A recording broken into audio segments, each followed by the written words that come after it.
é formada pela University of Western Ontario e fez o seu PhD em Cornell University. Ela é coeditora do Journal of the History of Biology, um importante periódico para a gente, né, para a nossa área, e autora de um livro que é impossível não ler, né, na história da biologia, é leitura obrigatória, que é o Unifying Biology, The Evolutionary Synthesis and Evolutionary Biology, um livro já do século passado, mas que continua super atual, importante para a historiografia.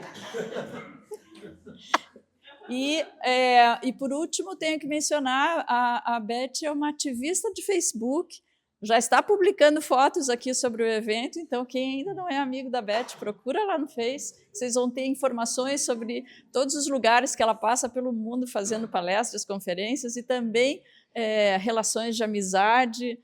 So I'm inviting them to be your friend at Facebook. I'm always on there. So, com grande prazer, it's a great pleasure for us to have you here, and so that's your time. Thank you, Maria Litti. Thank you very much, and it is such an honor to be here. It is actually my 4th visit to Brazil, and I hope it's not the last. I hope it's actually the beginning and not the end. So I kept thinking, why did I agree to give a talk with this title? Because it's very complicated to try to summarize the evolutionary synthesis the last 40 years or so is almost impossible. So what I've done is to write it up for the graduate students in the room, for Gabriel, for Victor, for Gabriel. Where's the other Gabriel? He's somewhere here. Anyways, so I've tried to kind of put together a talk summarizing my position, some of the historiography, many of the issues. So let's start with this extraordinary image. And yes, this is the Trojan horse, but it's not the metaphor that interests me. It's the criticism of the new film, The Odyssey, that Christopher Nolan has made. And among the many things said, most of which are silly, a few of which are scary, about the film, is this very interesting commentary by Professor Vana Nicolaidou at the University of Athens, and she's the chair of the philosophy department.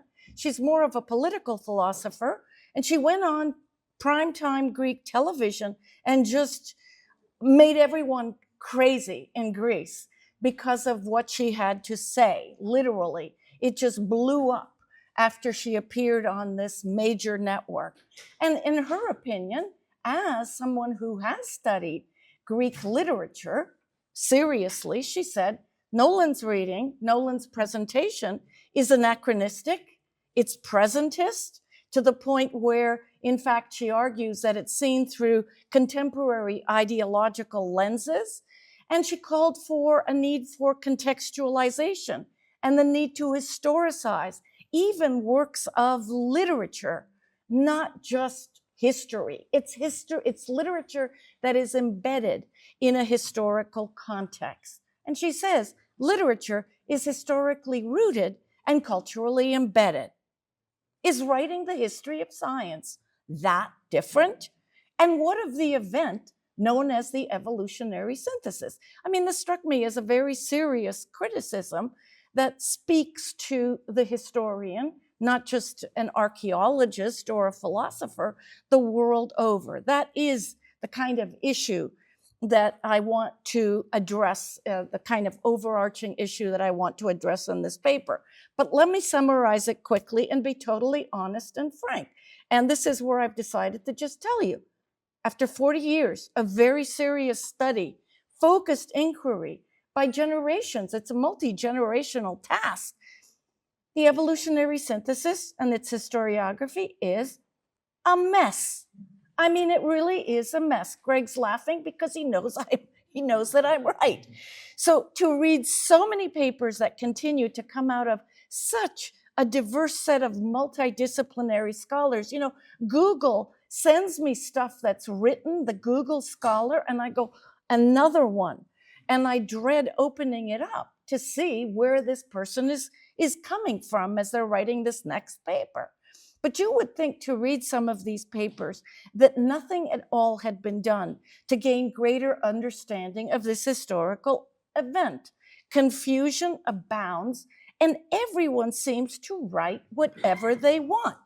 And this is so much the case that my last article, published in 2023, which was actually a very serious paper, I struggled and suffered with it, was called Every Evolutionist Their Own Historian. That's what we've got, multiple and often competing narratives with different terminology, different overarching frameworks. It's insane, quite literally, for someone like me. So in any case, let's backtrack a lot actually, and revisit the historiographic history of the evolutionary synthesis. So at least anyone not familiar with the history can get a sense of what is at play. And let's hope it isn't a game of Monopoly, if you know the game, where we take one step forward and then we have to take 2 steps back. So let's go into the synthesis. The evolutionary synthesis is considered, quote, an event of first-rank importance in the history of biology, according to Ernst Mayr. The starting point for the history of the evolutionary synthesis is a co-edited collection he wrote with Will Provine that followed 2 fairly large and well-organized workshops on the subject in 1974. And I use the term architects, and usually the first time in quotation marks, because it's his term for himself and for his colleagues. And we'll look at, who's going to count as an architect. So here's a photograph of Ernst Mayr in the field in his, I believe, late 20s. And there's a photograph of him in his 90s with my dog, who's now deceased, at my house. And just to show you, that he was by the time I got to him, he was defanged. He was kind of like my dog, in a sense, neutered, because he was older and he had mellowed out. So I can't say I knew Ernst Mayr when he was younger. So let us recall, and this is really fascinating part of Mayr's thinking and training. Mayr turned to the philosophy of science and then the history of science, literally back to back, in the early to mid-1960s as part of a reaction to the emphasis given on the philosophy of physics. And he was responding to Ernst Nagel when he wrote the paper on the proximate and ultimate causes that appeared in the journal Science. And what he thought was way too much emphasis on genetics. He knew his genetics, but he always resisted, tried to put it in its place and elevate systematics and natural history. That was kind of the project that he had starting in 1960. The history of science was still a young field. History of biology was almost non-existent, and so, one of the first things he did was to lead to the founding of the Journal of the History of Biology. And Mayr hoped to shape understanding of biology itself through the history and philosophy of science, giving prominence to evolution and natural history, systematics to be precise. So for this reason, and he loved literature on Darwin, he wrote the introduction to the Harvard reprinting and the facsimile copy on the origin of species, and you should read it next time, just as a work of history. It's classic Ernst Mayr in his absolutism and the tendency towards dogmatism, but it's a fascinating entry. But if you look at the early issues of the Journal of the History of Biology, you'll see how much it was publishing in Darwin and in evolution. And that's not an accident. That's part of his vision and his direction. Now, interestingly, in 2023, we lost Everett Mendelsohn, and I asked 10 writers to write tributes. One of them was the late Mark Adams, who did so much work on Russian population genetics. I mean, he was really a stellar historian of in the 1960s, publishing these papers that are so durable, we still cite them today. But I refer you to it because it describes the shenanigans and the kind of power struggle between Meyer and Mendelssohn, who would control the journal.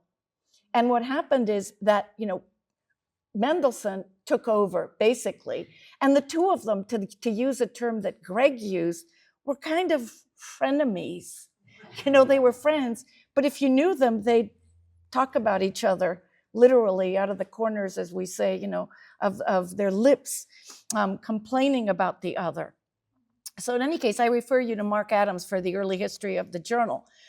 This whole emphasis on history and philosophy of biology was also part of his project to make biology an autonomous science. And if you read his philosophy of biology, he's always talking about the autonomy of biology. He was opposed to rank reductionism. He endorsed a kind of woolly emergentism. And you just read the first 85 pages or so of The Growth of Biological Thought, and you can see it all very, very nicely summarized. But what's interesting about Meyer is that he rewrote the history and philosophy of evolutionary biology at the same time that he rethought the evolutionary theory. And this is where it gets very complicated, especially over 40 years of the latter part of his career. He's always moving the goalposts. And I have a letter from him after he read my very first paper, and he said, "Oh, historians have stressed unification too much." And I read this letter, and I said, "You're the one who did it. What do you mean?" Because all of a sudden he realized what was at stake, what I pointed out to him, and he didn't want it. But his ability to be, flexible, agile, to rewrite the narrative around whatever he thought was valid at the time is one of the more interesting features of the evolutionary synthesis. And as we'll see, it's also true of Stephen Jay Gould. The other way that Meyer recognized that he could control the narrative, and he could be very crafty, and crafty means clever, was actually to recruit, or rather cultivate. I chose the word cultivate, which is more neutral, historians, especially promising younger ones. For example, his partnership with William B. Provine, who had published The Origins of Theoretical Population Genetics in 1971. And this was actually a thesis that he wrote under the direction of population geneticist Richard C. Lewontin at the University of Chicago. And that's a photograph of Will feeding a crow on his mythic farm outside of Ithaca, New York. That was in about 1994 or so. The two of them came together after the workshop and co-edited this volume. And I argue this is the starting point for someone who's very seriously interested in studying the evolutionary synthesis. It's called The Evolutionary Synthesis: Perspectives on the Unification of Biology. Harvard University Press published it. And let's recall that Meyer was actually on the editorial board. And that's one of the ways that he managed to get, support also for the Journal of the History of Biology that was based at Harvard. A new reprint and with a new introduction by Meyer in 1999. The blurb, what they write on the jacket to describe it's very interesting. It says, biology was forged into a single coherent science only within living memory. Whose memory do you think that is? It's Meyer's memory, right? It's very recent. It's not the 19th century. It's not the late 18th century, as argued by Bob Richards or many of the people who work in the 19th century. He's arguing it's the 20th century, which is in his lifetime. And of course, he's one of the contributors to this. In any case, it says in this volume, the thinkers responsible for, quote, the modern synthesis of evolutionary biology and genetics come together to analyze that remarkable event. Okay, the subtitle of this book, of this edited collection, is very important, but it's overlooked Because though Meyer argued out of one side of his mouth for the unification of biology, there was no real unified historical perspective for the actual event. Even a superficial reading of the book demonstrates the many disparate perspectives on the event. The subtitle says perspectives, right? It's all different voices that are offering their point of view on the synthesis. Meyer and Provine themselves profoundly disagreed. And their disagreement is one of the reasons that the book took 6 years to be published after the workshop. You know, Will just didn't want to do it, didn't want to cave in. And the fundamental difference, the basic difference, was that Meyer stressed the importance of the contributions of naturalist systematists, as I said, but Provine, who was actually a mathematician in his own training, he thought he was going to be a gifted mathematician, and he says in one of his correspondences or one of his lectures that I attended, one of the most devastating experiences he had was when he realized as a graduate student that he would never become a great mathematician. But that's why he turned to mathematical population genetics. Will had very little, if any, training in biology. That's so interesting because you think that Will Provine, the great Provine, knew biology extensively, and he didn't. His view of evolution was through the prism of mathematics, and that's one of the reasons that he was so good at writing the biography, let's say, of Sewell Wright. So in any case, Provine later, after the edited volume was published, renamed the evolutionary synthesis as the evolutionary constriction. And he called it that because he actually believed that there was no unification. What you had was the elimination of erroneous or flaky, bizarre mechanisms of evolution, and even, that existed before the 1930s and the 1940s. So, the term evolutionary constriction is not exactly, doesn't roll off of your tongue in the same way that synthesis does, at least in the English language. And even later on, starting in about 2010, up until the time that he died, he was giving lectures saying the evolutionary synthesis never happened at all. And I was in the room when he said that, and I'm sitting there as a student going, now you tell me? After you've ruined my life, basically. I'm exaggerating because I just don't agree with him. But he really changed his mind, and I do think that Ernst Mayer's influence had quite literally stifled his own views on the evolutionary synthesis. So as the book stands, and it's durable, you can still read it, it represents the perspectives of many of the original participants who were alive in 1974, but it also included many historians and philosophers, over 500 pages in length. This is a major, major collection.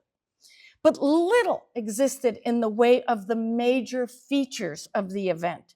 Even the timeline varies. Sometimes it's 1920 to 1950, which is Provine's preference because it's inclusive, and it's also mine. But often you get 1930 to 1950, you get 1920 to 1947, 1930 to 1947. And Meyer loved the date of 1947 because he could cut out the botanists. He was always the zoologist and did not like Ledyard Stebbins. He thought that book was delayed and that botanists were somehow, quote, retarded. He's written about this, the reasons for the delay. That was actually my dissertation topic. My PhD dissertation was on botany and the so-called delay. In any case, there's enormous variation even in what the major texts or works were. For example, Julian Huxley's edited volume, The New Systematics of 1940, is often left out. But so, and this is very important for this audience, are non-English language sources, such as Bernhard Rensch's 1947 Neue Problems der Abstammungslehre, or later translated as Evolution Above the Species Level. It wasn't translated until 1959. So it missed the synthesis, even though the German edition had come out in 1947. There was dispute over the prevailing insights, and most importantly, whose field and whose contributions were the greatest in contributing to the synthesis, which, drawing on Julian Huxley's famous title of his 1942 book, Evolution, the Modern Synthesis, involved in some measure the fusion of Darwinian selection theory with Mendelian genetics and what Huxley calls the rebirth of Darwinism after this period of darkness that he called the eclipse of Darwin. That's the narrative in Huxley. If the 1974 workshops and the 1980 co-edited collection actually revealed much, it was that there was little agreement about the historical event of the evolutionary synthesis. There is therefore, as I underscore, no standard historical narrative to be found.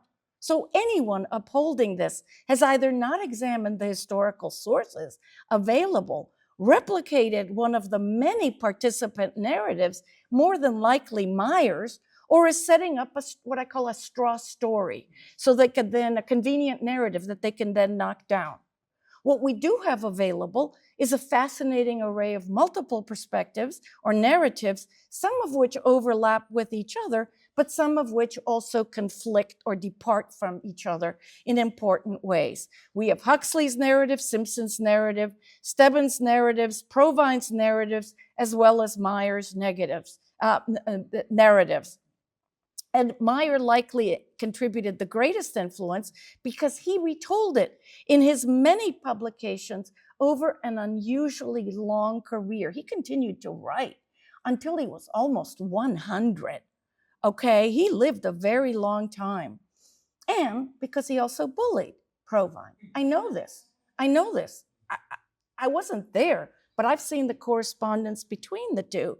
And I know that Will felt stifled by, Meyer's hectoring of him. And eventually, he did write the epilogue and the afterwards, and he wasn't very happy about it at all.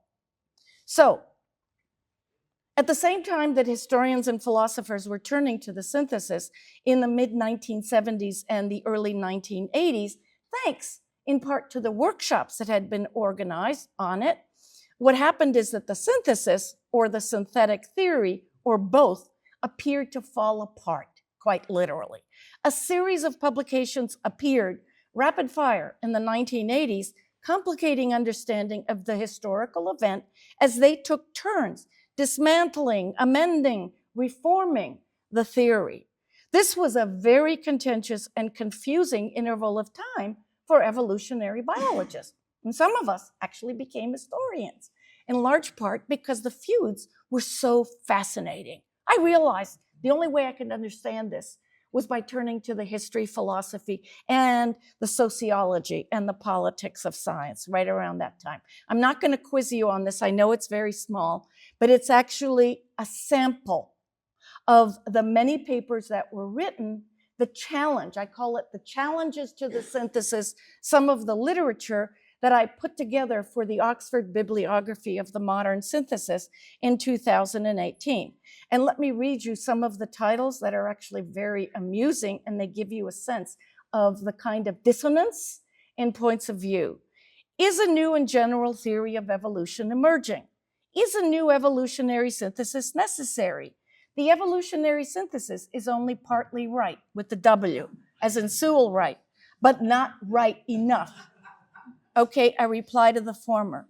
Beyond neo-Darwinism, the challenge of macroevolution to the synthetic theory of evolution, Darwinism and the expansion of evolutionary theory, beyond neo-Darwinism, an introduction to the new evolutionary paradigm, evolutionary theory, the unfinished synthesis, evolutionary theory at a crossroads, the new biology and philosophy of science, challenges to the synthesis, the evolutionary dissynthesis, the synthetic theory strikes back, the triumph of the evolutionary synthesis, and finally, Darwinism stays unpunctured. And this is only a brief list from the Oxford Bibliography that I was assigned to put together. And it's part of what I call, in my own, I wouldn't put it in print, but I can tell you, I describe it as the crash goes the synthesis literature, though I'm not sure anything actually crashed, because it appears to have remained sufficiently intact for the next generation of challengers traveling under the banner of the expanded synthesis or the extended synthesis. The new challenges began appearing in 2004, which happens to be the same year that Ernst Mayr died. Stebbins died in 2000. I don't think that's a coincidence. I think a new generation was coming up and replacing the older generation, but somewhat altered in composition, in training, in insights, etc. So let's fast forward from 1980 to 2004 and 2015. Your second quiz question. This is some of the literature published that's part of the extended or the expanded synthesis. So in any case, I view it as a kind of a sequel to the challenges to the synthesis one. The body of literature does not comprise a monolithic movement. It's not like people plotted or came together to say, we're going to destroy the evolutionary synthesis. That's not the way I see it.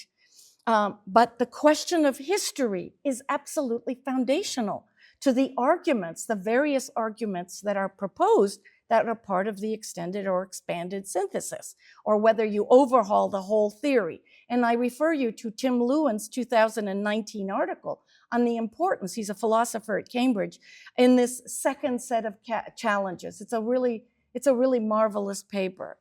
In most of this literature, the question of whether or not what the modern synthesis or the MS and the standard evolutionary theory or the SET that is associated with it and sometimes used interchangeably played a constraining, restrictive, or even an exclusionary hegemonic role. X or Y got left out, was marginalized, doing damage to the progress of science, where X or Y is usually a field, an area of inquiry dominated by an individual, so that the progress of evolutionary science was hindered, hampered, stalled, or negatively impacted in some way. What will cure this kind of ills, all these ills, is a new extended synthesis. Ironically, what's missing from most, if not all of these accounts of the EES is actual history. And by this, I don't mean the current trendy historiography, which we can't always expect of scientists and experts. It's not fair, and it's not really realistic. But even engagement with primary sources, the texts that existed in the 1940s and 50s, the published work of the so-called architects. One exception is Julian Huxley's Evolution, the Modern Synthesis, quote, the definitive edition, which was reissued by MIT Press in 2009, auspiciously enough, the year of Darwin, with an introduction written by Massimo Pigliucci and Gerd Miller. And that is surprisingly thin on the historical literature on Huxley himself, as well as Huxley's role in the evolutionary synthesis. And the end result, as I see it, is a kind of misunderstanding or even a mischaracterization of the so-called MS. And it's turned into a kind of caricature, a cardboard caricature, and one that is frequently perceived as reductionistic, deterministic, gene-centered, with a narrow and limited understanding of the diversity of life and evolutionary mechanisms. What can we make of this, given that architects like George Gaylord Simpson, one of the key players, was a paleontologist and could hardly be accused of being gene-centered? You know, Carl Nicholas, one of my former professors, would say in the middle of all this, and he actually wrote the first paper launching the expansion, I think, of the evolutionary synthesis. You don't breed fossils. I mean, that's the kind of dilemma that Simpson faced. He never felt that he properly belonged in this club of biologists. He called them the neo-biologists, and he considered himself the paleo. And the term became paleobiology eventually with the founding of the journal. So in any case, or even Stebbins, who I know very well, the botanist, who was very keen on chromosomes, but didn't have population genetics in variation and evolution in plants. I could never call Ledyard Stebbins gene-centered in that 1950 book of his. And even Ernst Mayr, remember the title of his book, 1942, Systematics and the Origin of Species. And it was a kind of antidote after he had been poisoned by Dobzhansky's emphasis on genetics and the origin of species. And you can read the introduction and you can say this is, his attempt was explicit to come literally to take on the view that genetics was the foundation and the basis of this new evolutionary biology. Now, it's important to underscore that the scientific merits of the EES are not at stake here. Whether or not epigenesis is fruitful, productive, correct, or something like niche construction, modularity, that's not the historian's issue. That's the scientific issue. So historians don't judge merits, especially of contemporary theory and of disputes. But what we can do and what we ought to do is examine the historical arguments, the foundations that are evoked to support the theory. My task is never to weigh on scientific matters. I live in a biology department. I love listening to the disputes. I'm the historian for the Society of Evolution. I've kept that for many years because I do not meddle.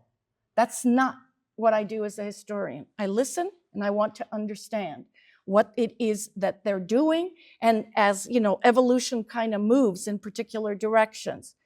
Okay, I want to draw on the historical record as revealed in the traces left behind by the historical actors, and to engage them emphasis in their own terms, avoiding presentism to the extent that I can, and to examine the uses of history by evolutionary biologists, especially when they appear in discussions and disputes. It's unclear what the parallels are between challenges to the synthesis 1 and challenges to the synthesis 2, but both are presentist, often anachronistic, and I note the absence of context and the lack of historicization. And I return to where my talk started with Nicolaidou's critique of Nolan's Odyssey, and I will answer the question I posed for the historian of science and say, yeah, we know science is historically rooted and culturally embedded. But what can the historian have to offer? Let me try to move forward beyond the critiques of the historical account of the MS by the EES and try to clear up some of the confusion that I think is terminological. Let me start by sorting the language of the synthesis used by the community of scientists, philosophers, historians to draw some useful distinctions. I really wish we all could get on board with some of this terminology. The modern synthesis refers to the title of Julian Huxley's book of 1942. The evolutionary synthesis refers to the historical event that took place in that timeline, approximately 1920 to 1950, and it was coined by Ernst Mayr, I believe, and Provine after the two workshops in 1974. And I think they did that because modern synthesis doesn't tell you much about evolution. It could be anything. So that was part of the kind of rationale for calling it evolution, the evolutionary synthesis. And then we have the term neo-Darwinism, a kind of generic term for the fusion of Mendelian genetics and Darwinian theory, and often with no real timeline. And Mayr has cautioned us, I think quite rightly, that the term was first used by Romanes, but since it has been used, and he meant it to say basically, it's Darwinism without Lamarckism. That's how he wanted to view it. But it's been viewed synonymously and used very often by scientists or historians who are writing out of evolutionary, the history of evolutionary biology. The synthetic theory of evolution refers to the theory that emerged during the period of the evolutionary synthesis, but is used for contemporary evolutionary theory as though it emerged ready-made and permanently frozen, never having undergone changes or development. Then we have the term evolutionary biology, which refers to the discipline that emerges during this period of time, and it is both social and epistemic. I don't agree with the paper written, there's many things in the paper written by Jean Gaillon and Philippe Huniman. It's very valuable, but the framing argument, is this an intellectual or an institutional event? I go, haven't you understood discipline, that it actually collapses the two? I mean, a discipline is a scientific discipline. It has methods, it has structure, it has all kinds of rules that the community agrees to uphold. And then finally, the synthesis. Most confusing of all because it's used as shorthand for a constellation of all of the above, part or all of the above. Part 3, where are we? A brief historical reckoning. Let me give you at least my understanding of what went down for those of you who are curious about the evolutionary synthesis. Little in the way of a standard or monolithic theory actually appears in 1930 or 1940 or even 1950s during the period of the Darwin Centennial, 1959, when people like Stephen Jay Gould argued for the rise of a new orthodoxy and a hardening of the synthetic theory around a selectionist core. And if it's there, please show it to me, because I can't find it. I can't find literally the moment when they're all embracing the one theory and coming to an agreement that they're all going to agree. It's just not there. I wish it were. And remember, Stephen Jay Gould took gazillions of pages and a lifetime of searching, trying to understand the structure of evolutionary theory in that big, the last magnum opus. So here he is, just a photograph of him. And this was part of his challenge starting in the late 1970s, early 1980s, along with the resurrection of Richard Goldschmidt, now reinvented as the heretic, fighting this new orthodoxy. And remember, Gould wrote the introduction to the 1940 book reissued by Yale University Press called The Material Basis of Evolution. So like Meyer, as I said before, Gould recognized the importance of history and rewrote his evolutionary theory as he rewrote its history. Here's a photograph of the great Richard Goldschmidt, the heretic, and here we have the kind of representation. And if there is an instantiation of the historical narrative, this is it. It's in that chapter written by Douglas J. Fatuma. And this is the second edition. It's the one that I have, that I used when I was a student. And here we have the mathematical population geneticist at the top. We've got Fisher, Haldane, Wright, and then we have Huxley, and we have Ernst Mayr. And missing from this is E.B. Ford, who worked closely with R.A. Fisher. And we know Dobzhansky should have been nearer to Sewell Wright because the two of them interacted with each other. But we can see that Dobzhansky is here next to G.G. Simpson and to George Ledyard Stebbins. And this photograph is also taken out of Fatuma's book. So what we do see, I think, coming out of the 1940s is a kind of loose consensus. It's something woolly. You know, there's something there that they're agreeing to, but it's very loose. And what could we say it was comprised of? Natural selection is the primary mechanism of evolutionary change, and that it did not just serve an eliminative role. It served a creative role. And let's recall that the big struggle at the turn of the century with mutation theory and de Vries was whether or not natural selection had a creative ability. Mutation, to de Vries, was actually the creative dimension, and natural selection existed. He wasn't anti-selectionist, he was pro-mutationist. Natural selection weeded out the unfit. But that whole discussion kind of is suppressed, it goes away, and we have natural selection serving a creative, it's no longer something that's actively discussed. It operates on the level of small individual differences, making evolution slow and gradual. And the same process that operates at lower levels, for example, species, also accounts for higher order phenomena. In other words, there's a continuum between microevolution and macroevolution. These elements were not new, not revolutionary or conceptually profound, nor were they agreed upon by all of the individuals keen to allow themselves with evolution, the new science of evolutionary biology, Richard Goldschmidt being the best known dissident.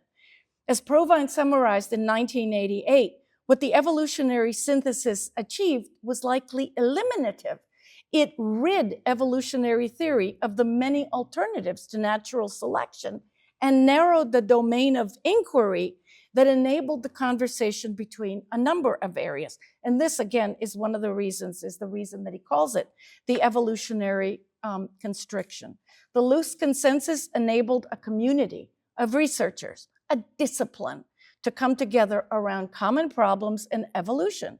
And they then redefined themselves with the label evolutionary biologists. No longer were they just a botanist or an ornithologist or a cytologist.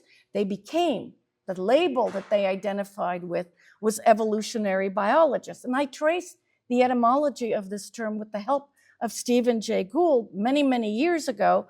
And you know, the term begins in like 1912, but it's not used until Julian Huxley begins to use the field.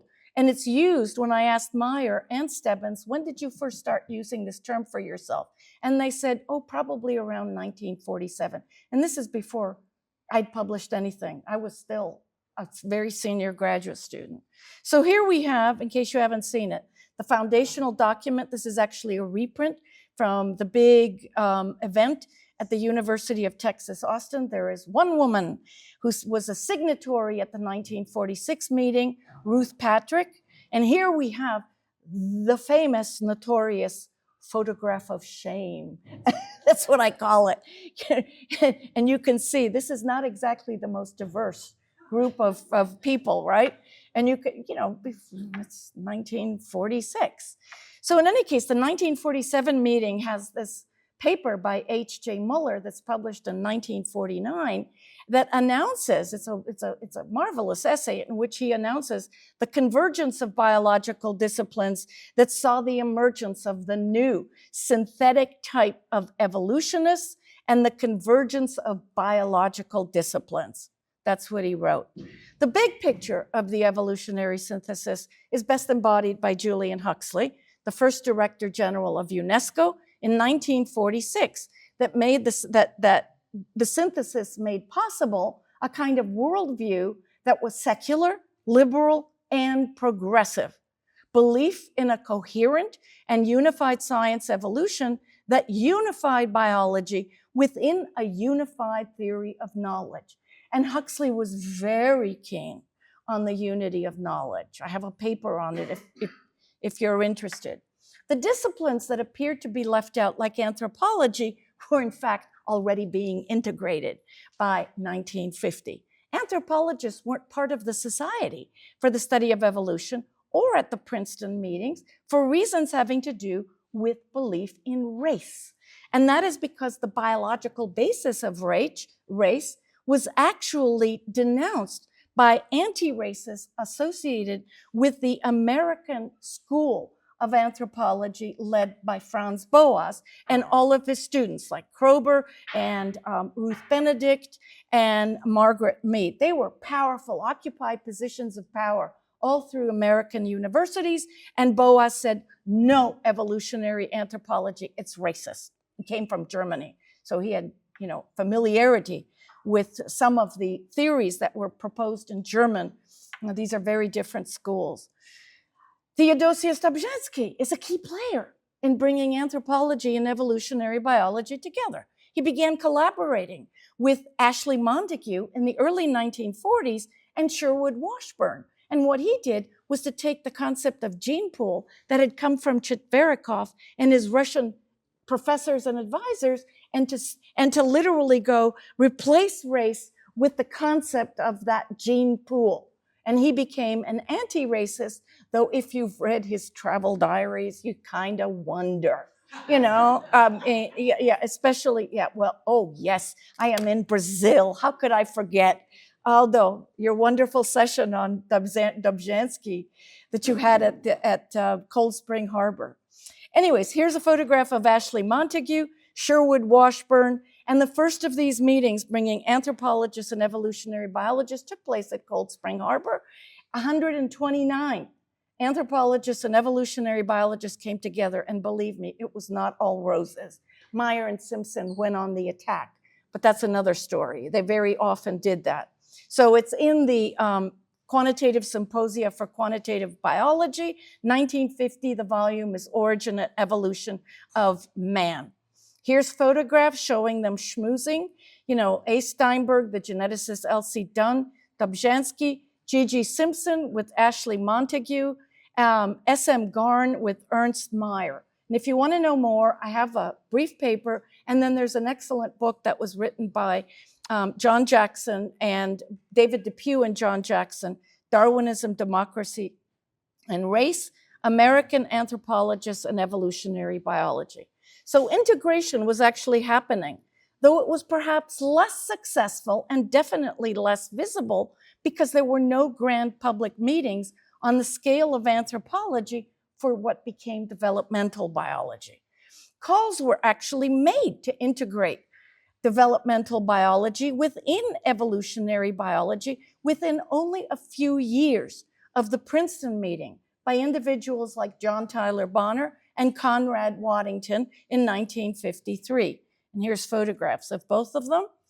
And the emphasis really is on a process of synthesis and a process of a kind of integration that's taking place. And it was ongoing. That's really the point. It's continuing to happen as calls for more integrative studies took place. And it did not stop with the MS, which did not in fact freeze. It continuously kept incorporating methods and insights from disciplines like development. You don't believe me? You can listen to JBS Haldane, who's calling for that synthesis, and he's one of the mathematicians. I mean, he's versatile, he works on many things. But the idea that there's this hegemonic exclusion of embryology and developmental biology is just not supported by the historical evidence. Show me where there are people literally, deliberately being kept out of events or publishing in the journal, Evolution, and so on. It's really not there. Lesser known by proponents of the extended synthesis who say embryology was excluded, developmental biology was excluded, let me point out, they're all zoologists. They are not acquainted with the botanical work that actually begins to happen in about 1958 as Ledyard Stebbins moves into morphogenesis and the gene to character transformation. Ledyard Stebbins tries to bring development, molecular biology eventually, study of hormones. He's hanging out with Fritz Wendt and Wardlaw and these people who are at Caltech working on plant hormones because he's actually interested in development and developmental biology.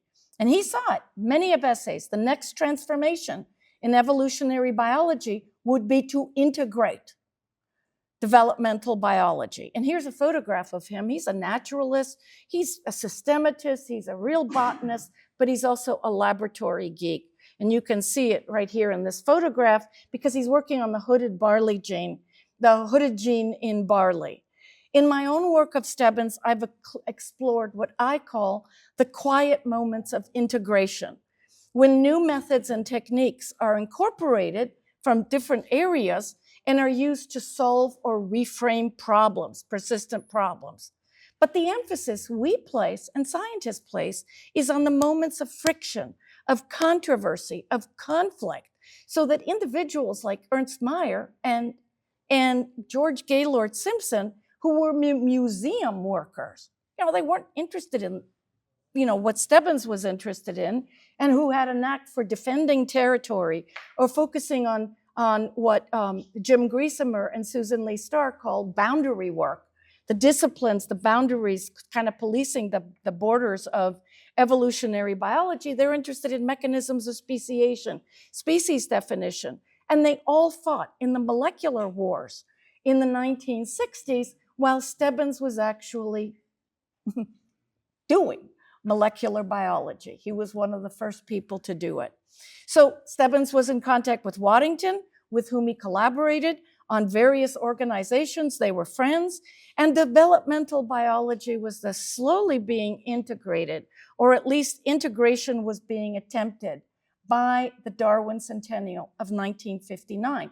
If you look at plants and plant developmental biology, a photograph that I found in the archives with Stebbins and with Waddington. Now, this is the cool part.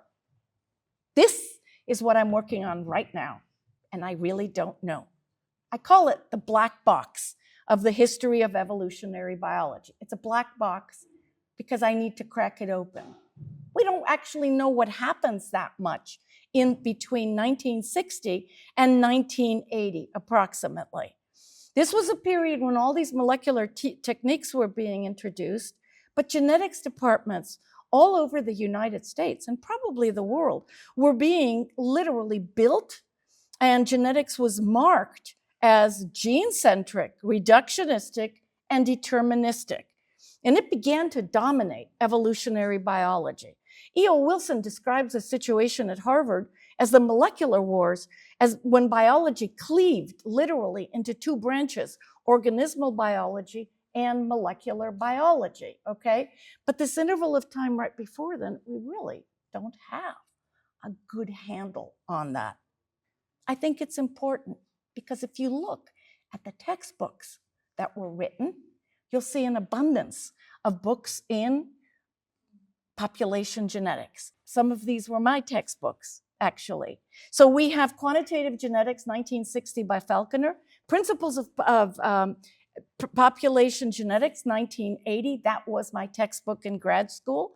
And then the one that I think actually the most widely used undergraduate textbook, this is what I'm doing research on right now, by E.O. Wilson, and the mathematician, you know him, the ant biologist, Mr. Sociobiology, and William H. Bossert, a mathematician. And here is where the definition of evolution is simply, quote, a change in the gene frequency. Speciation, all these other marvelous things that are part of evolution are quite literally, they don't exist. They're sidelined.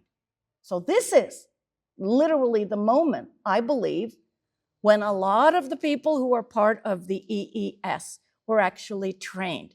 They're about my age or a little bit younger, and I think they're not wrong, but they're quite literally, they did see this kind of gene-centric view. And if you don't believe me, take a look also at the popular books that were written at the same time in the 1970s. I mean, I really want to understand what happened during this interval of time that led so many people to turn to this kind of obsession with genetic reductionism, determinism, E.O. Wilson's Sociobiology, the New Synthesis, Dawkins, The Selfish Gene, David Barish's. Oh, I remember thinking that book was so cool. I have the paperback copy.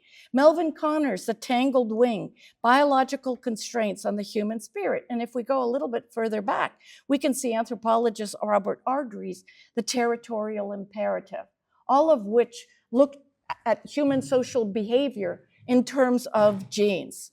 To what extent did these textbooks of genetics and evolution, and even texts by Douglas J. Fatuma, who wrote the very popular Evolutionary Biology, which included that chapter on the history of the synthesis, shape the thinking and understanding of the advocates of the EES, both in terms of the history, but also the science. I have many conversations with Arlen Stolfus. So he and I Zoom, we haven't talked yet, I think he's kind of left the field. But I listen to Arlen and I say to him, you got it right, but you also got it wrong. He's right in that he's actually talking about this, not talking about the 1930s and the 1940s. I get it. I'm actually very sympathetic with some of the concerns in the EES because I believe we were fed this in the 1970s, the 1960s, and the 1970s. Other textbooks, I'm moving to end soon, promise. Other textbooks of biology had extensive influence. For example, the Biological Sciences and Curriculum Study, or the BSCS, which shaped generations of high school students worldwide about understanding of evolution and its place in the biological sciences. Dobzhansky argued that evolution was, quote, the central organizing principle of biology, and even the more famous assertion, if not a dictum, that nothing in biology makes sense in the light of evolution. It was first uttered in an article in the 1960s, but it became the title of a very prominent article in 1973 defending evolution against creationist attacks. Very important piece. And here is how important it is. This is the floor of the Department of Biology at the University of Notre Dame. It's not Notre Dame in American English, it's Notre Dame. Notre Dame is also famous for its Fighting Irish, the football team. And I found it so amusing when I was there that one minute I was standing in front of Dobzhansky's dictum on the floor on a mosaic, and the next minute you got outside, you go outside and you look, and here is this thing called the touchdown Jesus. Because it's, and you see the football players, this is sort of represented. So here you see, I mean, this marvelous kind of contradiction that is so much a part of, you know, contemporary American culture. So let me give you the closing thoughts and inspire you perhaps with future directions. When it comes to the evolutionary synthesis, or the EES, or the MS, or the SET, what we need is careful, close examination of the past, but it needs to be done in historicist and contextualist terms, avoiding the pitfalls of presentism and anachronism. This would give us a far more nuanced, sophisticated, complex understanding of the happenings that defy easy characterization into any one standard narrative with a standard evolutionary theory. The actual points of agreement in the 1940s were minimal and involved so many diverse tools and methods, research traditions, organismic systems, different levels of analysis, and disciplines that were supposedly left out, but in fact were already being integrated at the same time that they supported this hardening of the synthesis at the 1959 Darwin Centennial. So they were minimal, diverse, etc. Understanding the synthesis, it really does depend on who you are looking at and tracing in your own work and research. And what area are you studying? Botany, paleontology, genetics? Everything shifts depending on your own historical perspective. If the only focus is on Meyer or Simpson in systematics or paleontology, you may see exclusion, controversy, and even some orthodoxy. If the focus is on Dobzhansky and population genetics or evolutionary genetics, another picture emerges. You know, Dobzhansky was a field guy, but he was also a laboratory person. He was at the Rockefeller. He wasn't exactly, you know, he was collecting fruit flies, but he was bringing them back into the laboratory for genetic analysis. And if you focus on Stebbins, another picture emerges still, and indeed very different from Meyer and Simpson. It might also be more useful to speak of multiple evolutionary theories in a pluralistic view. And Vitor, is that what your abstract was about? I mean, I completely agree with this, and this is very much a kind of a sweeping agreement that is finally kind of emerging. We can talk about, we're not threatened by pluralism anymore. We don't need an absolutely unified theory, not some monolith, instead of, you know, the standard evolutionary theory, because it has abundant instantiations, provides rich resources for further investigation, and retains a large measure of its explanatory power. It also happens to reflect with greater accuracy the evolutionary synthesis of the 1930s and 1940s and leads us to better understand it on historical actors' terms.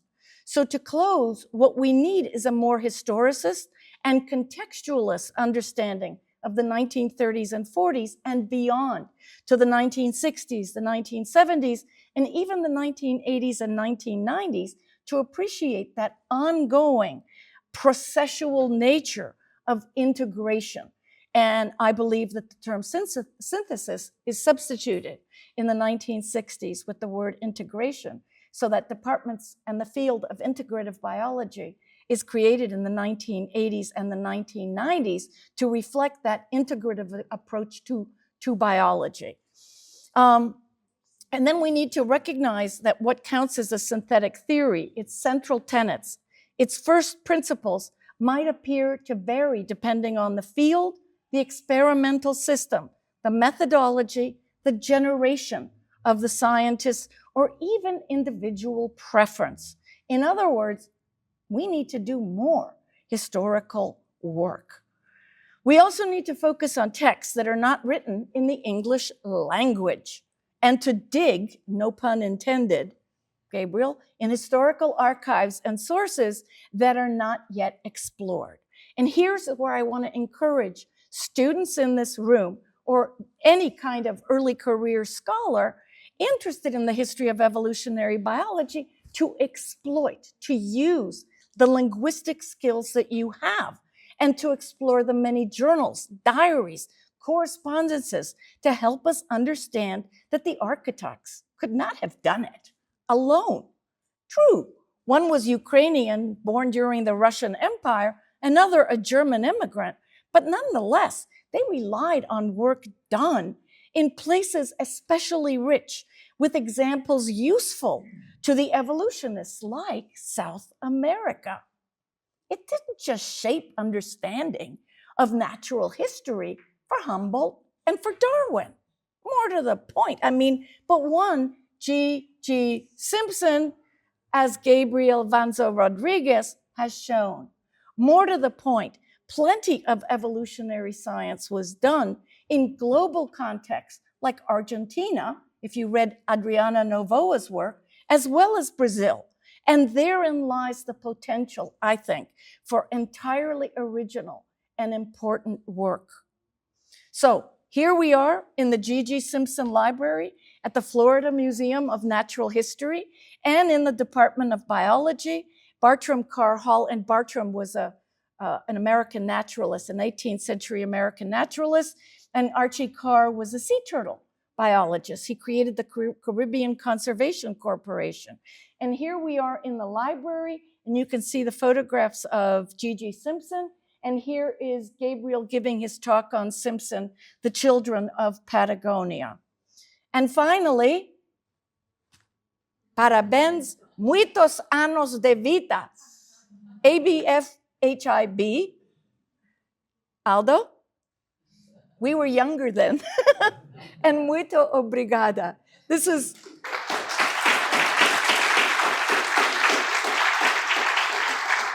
Thank you so much for this inspiring talk. I'm working on related subjects, and so I'm trying to assimilate so much information that we have. And I would have two questions. The first one is if you could comment more on the importance of institutional philosophy of science in America for these people. Like, as you said, Meyer in 61 quotes Nagel. The same is true, I think, for Dobzhansky in 64. But I have the impression they had just a superficial vision of Nagel, right? Or did they knew the unificationist view of Vienna Circle? I was cutting it short. Ernst Mayr couldn't tell you who Shirley MacLaine was or any actor. Nothing in terms of popular culture. He read philosophy, history. He was part of this. If you've read, there's a wonderful book by Fritz Ringer called The German Mandarins. He was part of this class that believed in Bildung, this German concept of the full human being, the character. Never sell him short on philosophy. I can't tell you as much about Dobzhansky. He was born as a Russian peasant, rather Ukrainian peasant. You know the story of how he watches his mother choke on bread during the great Ukrainian hunger, when they were starved by, the Russians, the Soviets rather. So in any case, I do think they were more sophisticated. Okay. And I never sell Ernst Mayr short on philosophy. So many times I would go to him and I'd say, Ernst, did you read Felix Menk's? You know, I would find these books that nobody was discussing in the philosophy of biology. I wasn't permitted. Marjorie Green got really mad at me when I found her in the archives, and she was a member of that Vienna Circle. She worked for Carnap at the University of Chicago. And she said to me when I showed her the first draft of Unifying Biology, Betty, I'll sue you. I swear. She was a good friend, kind of a mentor to me. That's what she sounded like. So it wasn't permissible. But if you just, you know, what you really want to do is to go to a place where there's an excellent library in biology, going back to the 19th century. And I did that at Woods Hole, you know, in Scripps. And you can just see John Scott Haldane, Woodger. I got in such trouble for evoking Woodger. And now young philosophers go, oh, this is great. You know, you did this. We agree. So the idea that there was a kind of a philosophical foundation is something that wasn't permissible 30 years ago.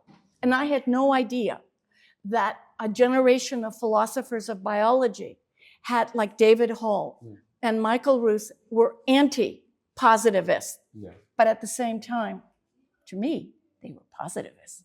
You know, when you're anti-positivist, there's a conversation there. Yeah. So when I kind of exposed that philosophical backdrop, and it wasn't that I wanted to be controversial or a pain in the neck. I'll tell you exactly why. It's in the book discussion. The alternative to the epistemic, what I call the epistemic package, the world, what we call worldview. The alternative was externally driven social interest models that came from sociology. In other words, what pulled this group together was not science. It wasn't epistemic. It was sociological. And nothing upsets me more than when I'm in an audience and I hear somebody saying they came together to create this discipline because they were afraid of molecular biology, which barely existed. The term's coined in 1936. You know, molecular biology is big in the late 1950s after the NSF is founded in the United States and so on. No, they came together because they were building a science with a method, and it was around evolution. And the only way I could do that was putting it within an intellectual framework called positivism. And lo and behold, I found archival evidence of J.B.S. Haldane interacting with the Vienna Circle. Ernst Mayr read them. He read, you know, Felix Menk's, The Foundations of Biology. He knew Nagel, and he didn't like that emphasis on physics. Was he a great philosopher? What's a great philosopher? I read him, and he speaks to so many biologists in a way that philosophy of biology does not. It's gone off on its own kind of, you know, there's many, it's very heterogeneous, as you know. So I don't sell him short. Does that answer your question? Yes, sort of? Thank you so much. Yeah. Yes. I mean, I was a scientist. I wanted to write history that resonated with what motivated me and what I believed motivated them. Because when you look at the language of a Huxley, it's a passion they have. Yeah. They're being driven by knowledge for its own sake. It's not, we're going to come together because we're going to fight molecular biology. Eventually, of course, they do some of that. When molecular biology does become threatening, like in 1959, if you read Where Are We?, Ernst Mayr's address, but that's not the case in the 1930s and 40s. Yeah. Am I making sort of... Yes, thank you. And it's probably one of my biggest frustrations in that I developed a kind of definition of discipline that was, I didn't like Kuhn, so I kind of invented mine based on his. You know, he talks about the disciplinary problematic in the structure. And I had to kind of invent my own. What is a discipline? And I said it's rituals, it's a culture, it's instruments, it's methods, it's training and PhD, it's textbooks. And Kuhn says, you've got to read the textbooks. And I kind of agree, because that's where you get the tacit received wisdom of the field. Okay. So the discipline I like very much because it allows me to do things I can't do around an individual when I'm working just on an individual. Yeah. Great. I had a second question, but I think we should move We on. can- to we can other- talk. And Yeah. then we can. That was a brilliant lecture, and I'm so pleased that it's been recorded because it was kind of a once-in-a-generation survey, and I expect it will be Thank you, assigned. but No, that really marvelous. So I have a comment and a question. Good.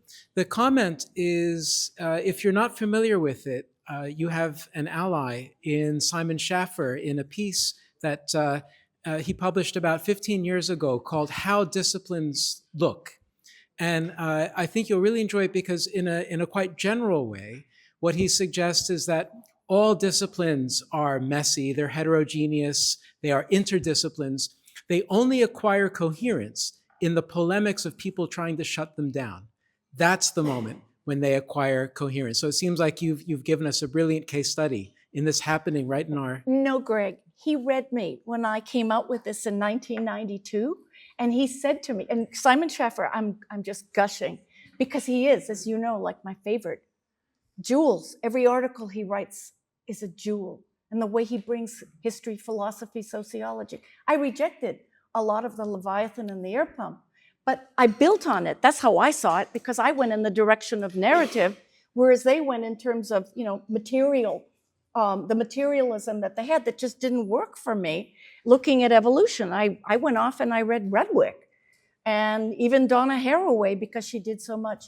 But I remember Simon way back when like 1993, 94, but thank you.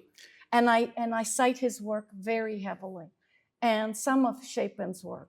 Yeah, But the disciplines were really big.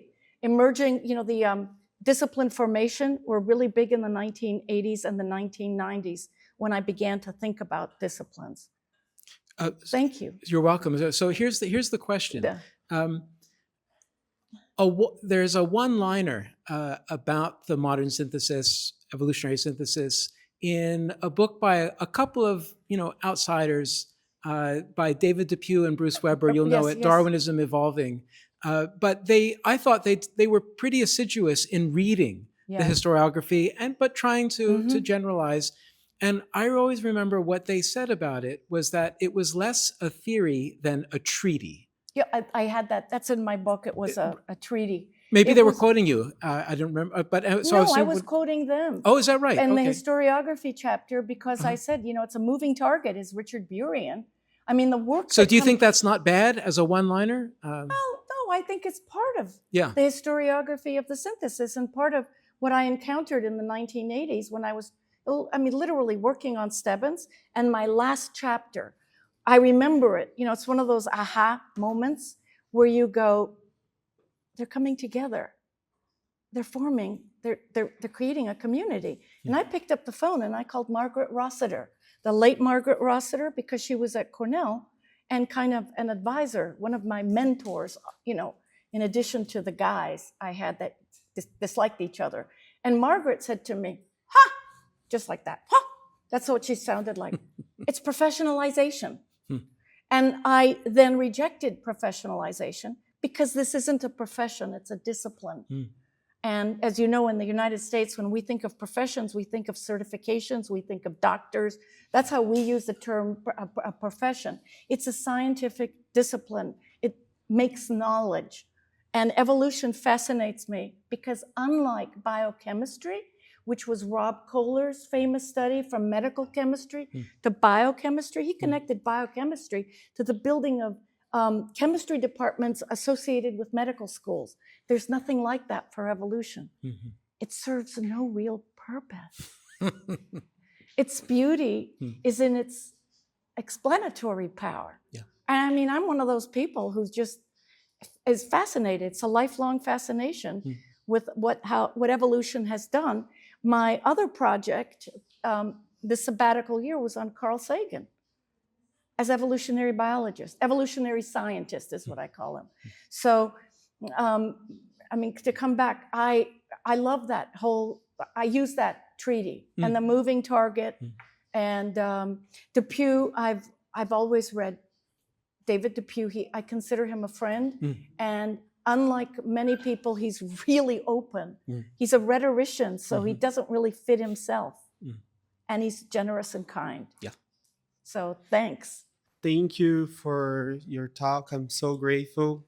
And I was wondering, we had ideal of unification, how we can avoid to pluralism approach to isolating the subfields each other and fragmentate the knowledge of evolution. So how to avoid this kind of simple-minded unification? Is that what you're saying? I think the only way you can do that is by learning to talk. Have you read Peter Gallison's work? Do you know the phenomenon of what he calls the Peter Gallison? He's a historian and philosopher of physics, Yes. and he talks about creolization in science and the trading zone between a theorist and a practitioner. But what I got out of his work is this creolization and this language-oriented view and communication. So I think accepting the fact that you may not agree on everything, but you agree to discuss and to share the language. That's why I focus on language and terminology. If we can't agree on a kind of shared language, we're kind of doomed. But it's the only way. And you know, have you seen the cover of my book? Do you know how much I struggled and lost sleep over unity versus diversity? Did you read the ending to that thing? I left it open. And you know, I watched, is this being taped? I'm not a US citizen. I watch a lot of the politics and I see the political dimensions to unity and diversity. And we give up so much when we give up striving for unity, right? And yet we've got to find a way of including those disparate perspectives. That Victoria and Albert painting is, you know, I look at it and I go, it's like a funnel cloud where the unifying, the kind of, the centripetal force is the body of Christ pulling down.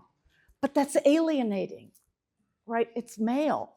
And then you see this centripetal, which one is it? Centrifugal pulls down, centripetal pulls away. And I call it the land of the thunderbolts. It's the William Blake painting. Because if you look at the cacophony and the Tower of Babel, that is very discomforting also. One of my graduate students who is, I think he classes now as a millennial, when I was writing this, I go, I can't take it. I'm left with Susan Langer's quotation, this philosopher of art, and she says, we've come at the moment where we have competing ideologies. That's what she says. Unity, diversity. And what will take its place? I'm not clear. I'm still struggling with that. You know, I can't give you the answer because it's not only intellectual scientific unity, it's also politics. It's the politics of knowledge. Think of it that way. But it's not a good place to be. And my graduate student just said to me, why does this bother you? Just go in the direction of diversity. It was easy for him, but I couldn't do it.